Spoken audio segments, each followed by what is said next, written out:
The Coca-Cola 600 on Fox is sponsored by AT&T, the leader in wireless. By Frost Brewed Coors Light, the world's most refreshing beer. By DirecTV, just say ride shotgun on race day with NASCAR Hot Pass only on DirecTV. And by Toyota, moving forward.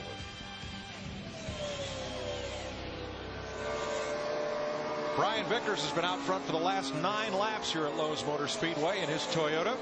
If you want to know why Allison is the most engraved name in Lowe's Motor Speedway's victory lane, or any other question, Tom Jensen is our answer man, and throughout the race, log on to foxsports.com on MSN.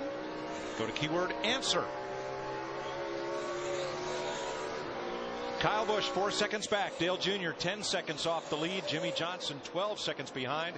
And Tony Stewart 16 back of Brian Vickers. But the thing about Brian Vickers in this 83 car, again, he's going to have to beat a pit road here probably about 10 to 15 laps. Even with the tires and fuel load he has, he's 3 to 4, even a half a second faster than everyone else behind him in this 83 car. Remember a little bit ago, two more laps will come in on 125. Right after the race started, I said write it down, 32 flat. That was the lap times. See where we are now? 31:50. We're right at a 31.5, and it's coming down every about 30 minutes. And Mike, I think we're just about complete with phase 1. We're not near darkness, but the sun is just about dropped behind the grandstands, and we're real close to the entire racetrack being in shade. So phase 1 almost complete here. Basically, we run this race 4. Next time, pit road, bud. 4 quarters. You know, last week it was 20 laps. We called it 4 quarters. This week, it's 100 laps, 4 quarters. Windshield's fine. Windshield's fine. Just give me a basket. That's Doug Richard, his crew chief, Brian Vickers' crew chief. Asked him about his windshield and what they're going to do on the pit stop. And he said, make it a fast one. So Vickers will nearly equal Toyota's laps led of the entire season when he comes in to make his pit stop. And he's the only Toyota driver and team to have a top 10 finish this year for Toyota. Finished 10th back at Fontana, the second race of the year. But when he hits pit road, that will complete the cycle of everyone that stayed out under that last caution. The rest of these cars, like Kyle Busch, Dale Earnhardt Jr., Jimmy Johnson, Stewart, should be able to go another 10 to 15 laps. Well, he picked a bad time to pit. He got a car right in front of him, which is going to mess him up just a little bit. Martin Truex Jr. the 1. 2 tires, Brian. 2. It's Doug Richard, his crew chief. Doug Richard, who was Dale Earnhardt's crew chief when Dale won his first championship back in 1980. So I was going to say they really messed up if they pitted together in the same pit stall or near the same stall. But Krista. This is a huge run for the 83 for confidence, for exposure. They received a pep talk from crew chief Doug Richard before this stop. Brian saying his car is tight in the center, better in the shade. The call was just for a 2-tire stop. He was worried he smoked the left front. Doug Richard said, you're fine. Vickers and Truex complete their pit stops. Comes Junebug. And here comes Earnhardt, the 3rd place car. Steve? Mike, on the last stop, Dale Earnhardt Jr. took just 2 tires. On this stop, he's going to take 4. He told Tony Gibson and his crew, I really like my race car right here. So 4 tires for Dale Earnhardt Jr. He gets a tear off from the windshield. No adjustments to the Chevrolet, just 4 tires and gas for Dale Earnhardt Jr.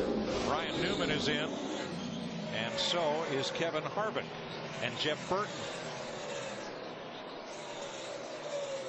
Newman pitted all the way down in pit stall number 1. He gets first pick of pits after winning the pole. Now, these are all scheduled stops. It's a little early for Dale Earnhardt Jr. and Ryan Newman. You see Newman in the 12. He's going to get 4 tires. Here comes Casey Kane in the 9 for his scheduled green flag stop. I think, Larry, a lot of that is just from the driver. If the driver's at some point in a run and get near the end of a run, he doesn't like his car and the car feels like it's falling off a little bit, he calls in and says, I got to come now.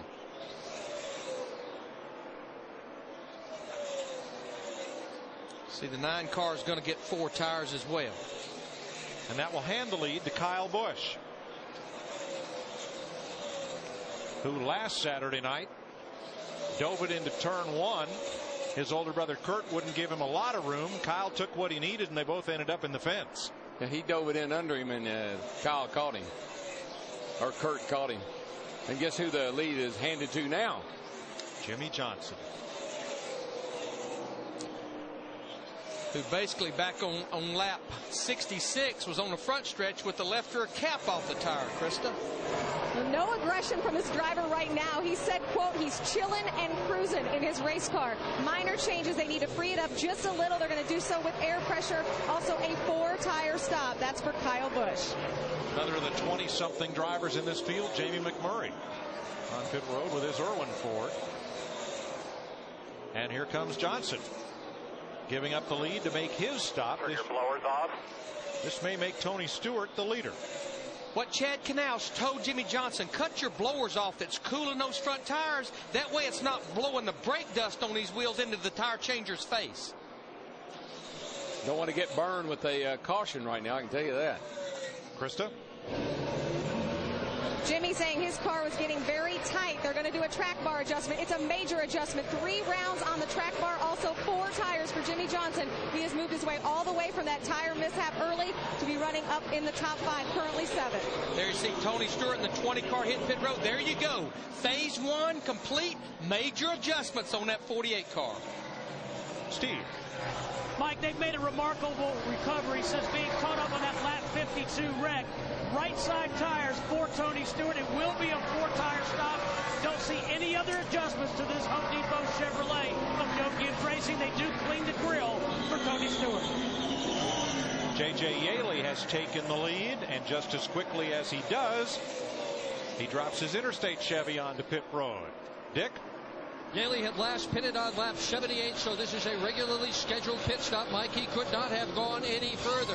He has done a nice job tonight. All 4 fenders are clean.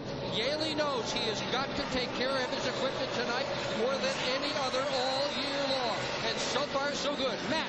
Denny Hamlin at the start of the last run said his car was just way loose, and then it progressively went to the tight side. Now they're going to reverse the change they made on their last stop. They're going up on the track bar to try to free this race car up, because now we are in so much shade as the track temperature begins to cool more and more. David Stremme has stopped. Casey Mears, Kyle Petty, and Kenny Wallace. Carl Edwards and Johnny Sauter are in as well. Here's Edwards. Guess who's leading this race? Bill Elliott, driving for the Wood Brothers in the 21 car. He made his first start in this Coca-Cola 600 before 18 drivers that he's racing against were even born. Elliott has run in 28 Coke 600s. He's never won it. Best finish of second twice, because he has the availability of the Champions Provisional.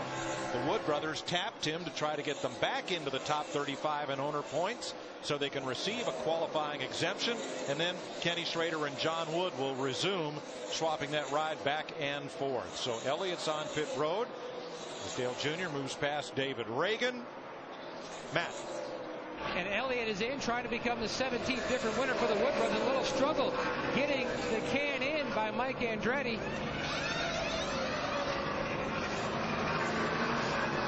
A lot of brake dust. Small air pressure change for the 21. He's away.